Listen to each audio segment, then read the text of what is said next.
Le programme de Ça valait le détour en 2 mots. Je vous propose kilt et tong, ou alors backhold et tourisme. CVLD, ça commence.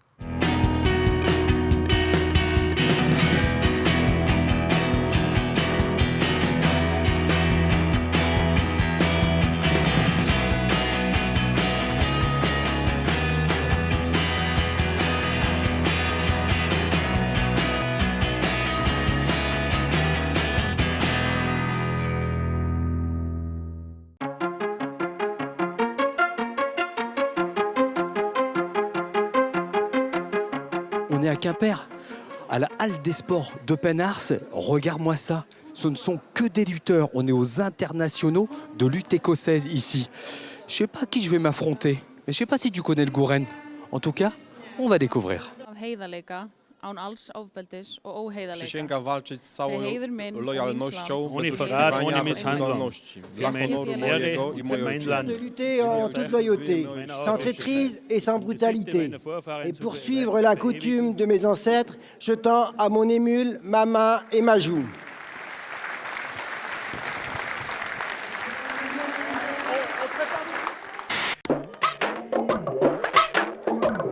Bonjour Scott, Ah bonjour, t'es en train de t'échauffer là? Ouais.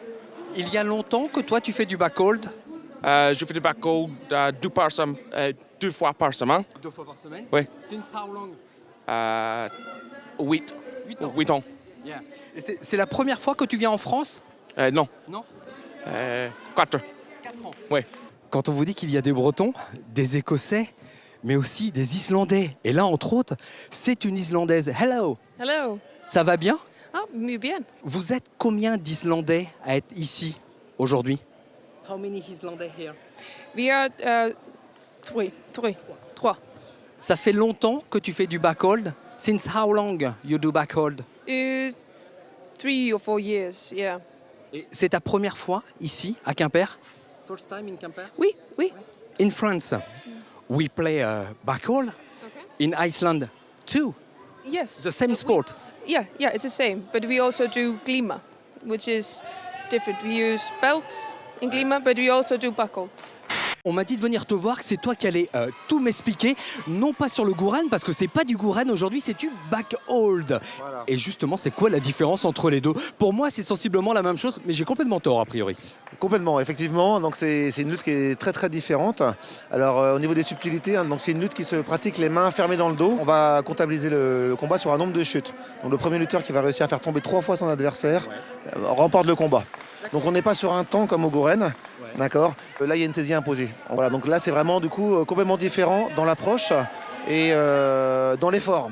Donc un effort qui est radicalement différent, qui va être plus court, plus explosif, moins en endurance et qui demande en fait une préparation bien particulière. Bon, pour certains, on dirait que ça se pratique sur un tatami, mais c'est pas le cas. Ça s'appelle un palen, si je me trompe pas. Voilà, alors c'est vrai qu'en Gouren, nous, on a un vocabulaire spécifique hein, qui est en langue bretonne. Et donc le tapis, pour nous, c'est le palen.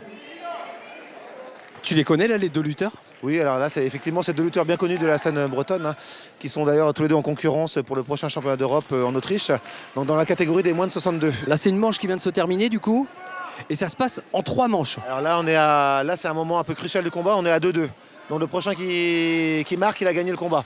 Quand je disais 3 manches, c'est 3 manches minimum, hein, bien sûr. C'est 3 manches gagnantes. Voilà, donc en fait, au maximum, il peut y avoir 5 manches. Sport très respectueux, ça se serre la main à chaque fois, au début, au milieu, à la fin, c'est tout le temps. Hein. Alors c'est vrai qu'il y a une poignée de main qui est imposée entre chaque chute et on salue aussi les arbitres au début et à la fin du combat. Oh, vous avez la bonne place là. Oh oui, super. Excusez-moi, mais c'est quoi votre rôle là? Je suis secrétaire. Je note un trait donc, pour noter un point et après je note les résultats ici. Et je vais à la table de compétition pour donner les résultats officiels. D'accord, donc c'est-à-dire qu'il faut être concentré sur le match pour voir qui gagne. Et il ne faut pas quelqu'un avec un micro à côté en train de vous embêter. Quoi. Mais là je me concentre. Sur quoi? Sur le micro ou sur le match? Non, sur le match. Ça vous plaît d'avoir un arbitre en kilt face à vous? Ah, c'est sympa. C'est sympa. Hein. Vous savez si... ou pas? Si quoi? Ben, le kilt. Ah, surprise. Vous avez l'air heureux là. Ouais, oui, forcément. Il s'est passé quoi? Ouais, il a gagné. Ça serait pas votre fiston ça hein? En plus, c'est notre fils. Ouais. En plus c'est votre fiston. Ouais. Non seulement il est Loire-Gat, coast armoricain, mais en plus, c'est notre fils. Eh ben formidable. On est triplement contents. Bon, je vois que vous êtes équipés Gouren tous là. Parce que c'est son frère en l'occurrence. D'accord. Voilà, qui l'a coaché. Voilà. Eh ben bravo. Le Gouren, il y a longtemps qu'il est dans la famille. Ah, bah, depuis qu'ils sont tout petits, 12 ans. T'as eu l'occasion, toi, d'aller pratiquer le backhold à l'étranger?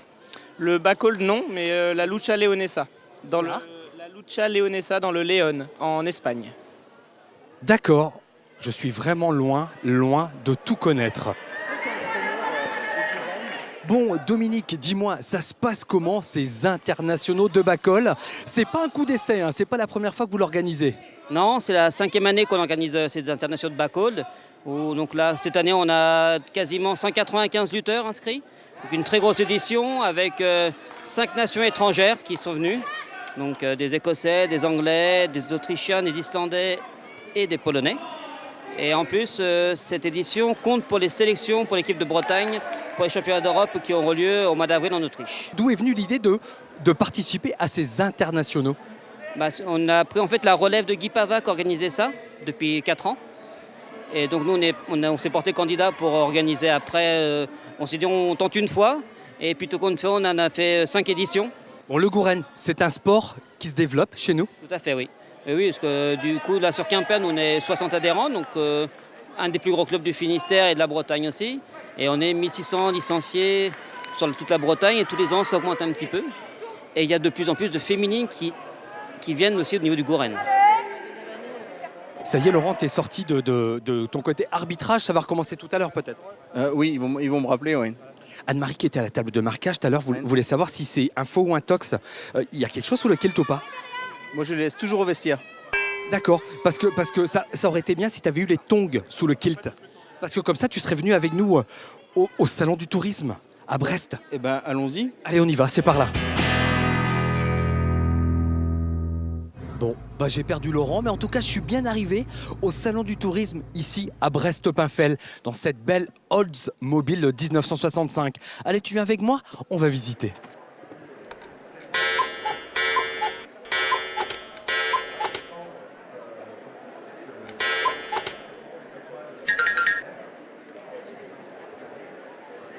Ça va, il voyage. Hein.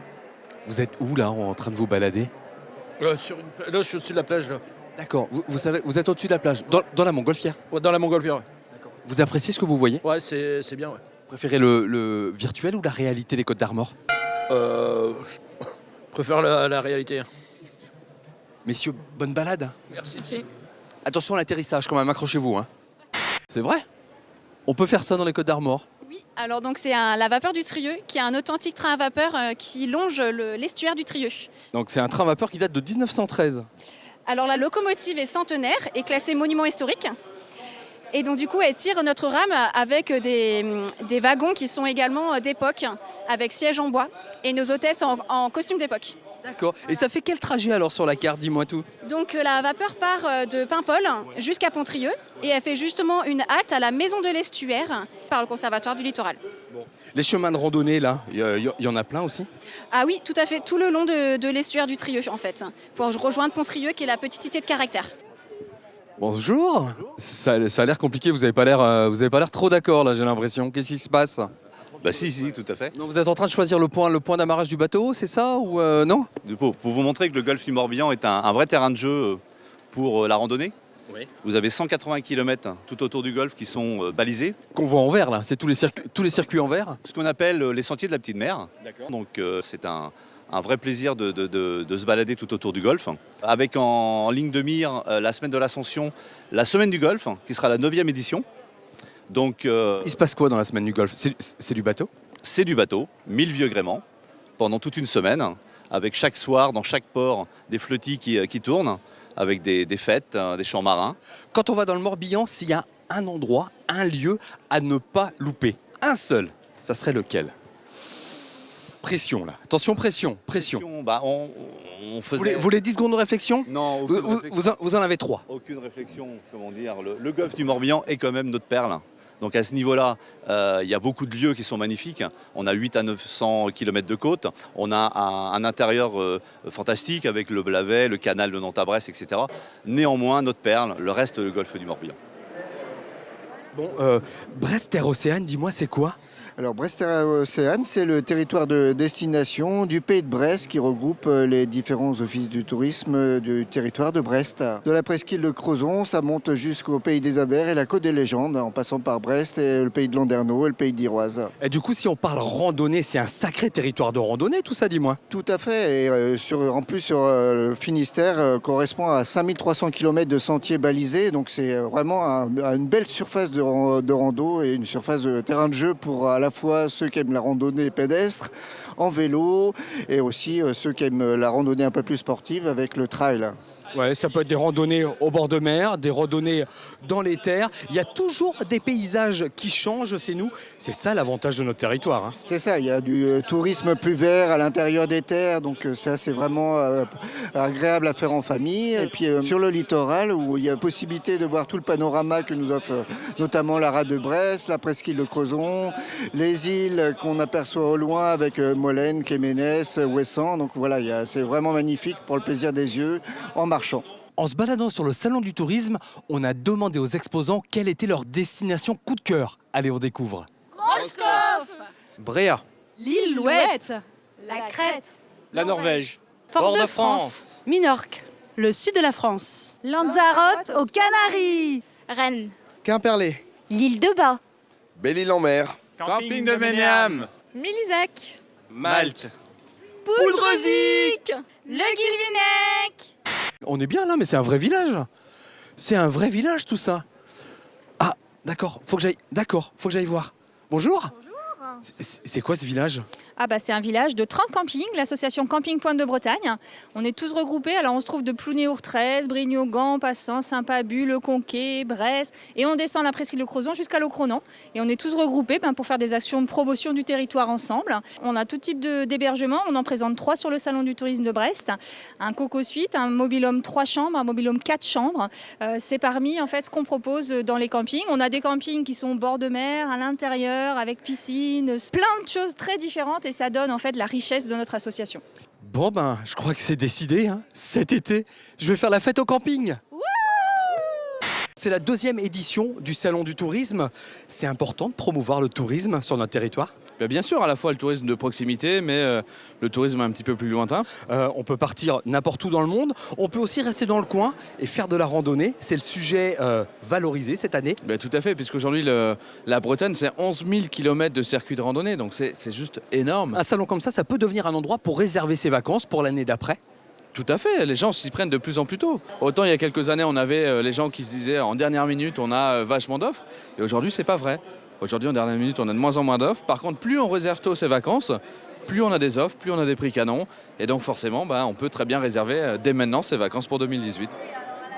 Le salon du tourisme, c'est aussi l'occasion de tester plein de choses. Ici, par exemple, avec Moi, je plonge à l'ouest, je vais en profiter. Hein. Nous, on se donne rendez-vous la semaine prochaine pour de nouvelles aventures. Et puis, à défaut de soleil, je vais profiter de la mer. Allez, rendez-vous la semaine prochaine. Ciao.